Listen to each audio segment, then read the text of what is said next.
ओम नमः शिवाय। राधे राधे। आइए सुनते हैं कार्तिक पूर्णिमा व्रत कथा। पूजन विधि। हिंदू धर्म में पूर्णिमा तिथि का विशेष महत्व है। हिंदू पंचांग के अनुसार यह हर महीने के शुक्ल पक्ष के 15वें दिन होती है, लेकिन कार्तिक मास में पड़ने वाली पूर्णिमा का और भी ज्यादा महत्वपूर्ण माना गया है। इस दिन लोग गंगा या पवित्र नदी में स्नान और गरीबों को दान करते हैं।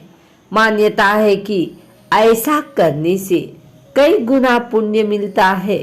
इस साल यह 27 नवंबर को पड़ रही है। आइए सुनते हैं कार्तिक पूर्णिमा की पवित्र व्रत कथा। एक पौराणिक कथा के अनुसार तारकासुर नामक एक राक्षस था। उसके 3 पुत्र थे, तारकछ, कमलाच और विधुनमाली। तारकासुर बहुत ही बलवान था।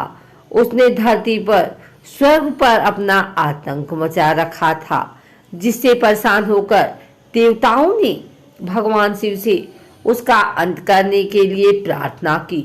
उनकी प्रार्थना सुनकर भगवान शिव ने तारकासुर का वध किया। इससे देवता बड़े प्रसन्न हुए। उसके 3 पुत्रों को यह सुनकर बड़ा दुख हुआ और उन्होंने इसका बदला लेने के लिए ब्रह्मा जी की घोर तपस्या की। उनकी तपस्या से प्रसन्न होकर ब्रह्मा जी ने तीनों से वरदान मांगने के लिए कहा। तीनों ने ब्रह्मा जी से अपने अमर होने का वरदान मांगा। ब्रह्मा जी ने अमरता के अलावा कोई दूसरा वरदान मांगने को कहा। इसके बाद उन तीनों ने कुछ देर तक इस पर बहुत विचार किया और फिर ब्रह्मा जी से कहा, आप 3 अलग अलग नगरों का निर्माण करें, जिसमें सभी बैठकर पूरी पृथ्वी और आकाश में घूम सके। 1000 साल बाद जब हम मिले तो हम तीनों के नगर मिलकर एक हो जाएं। जो देवता तीनों नगरों को एक ही बार से नष्ट करने की क्षमता रखता हो, वही हमारी मृत्यु का कारण बने। उन सब की नजर में यह एक असंभव कार्य था। उन्हें वह वरदान ब्रह्मा जी के निर्देशानुसार मैदानों ने उनके लिए 3 नगरों की स्थापना की। तारकछ के लिए सोने का, कमला के लिए चांदी का और विधुनमाली के लिए लोहे का नगर बनाया गया। तीनों ने मिलकर तीनों लोकों पर अपना अधिकार जमा लिया। इंद्र देवता इन तीनों राक्षसों से बहुत भयभीत हुए और भगवान शंकर की शरण में गए। इंद्र की बात सुनकर भगवान शिव ने इन दानवों का नाश करने के लिए एक दिव्य रथ का निर्माण किया है।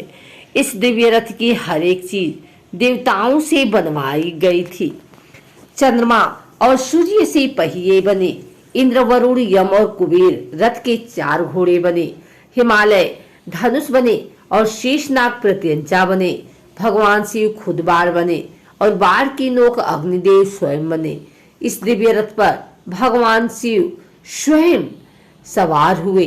देवताओं से बने इस रथ और तीनों भाइयों के बीच भयंकर युद्ध हुआ।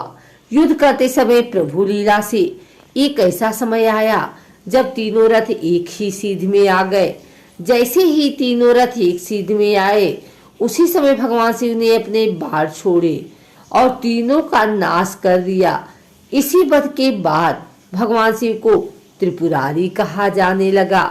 अगर आपको हमारी वीडियो अच्छी लगी हो तो इसे लाइक करें, कमेंट करें, शेयर करें।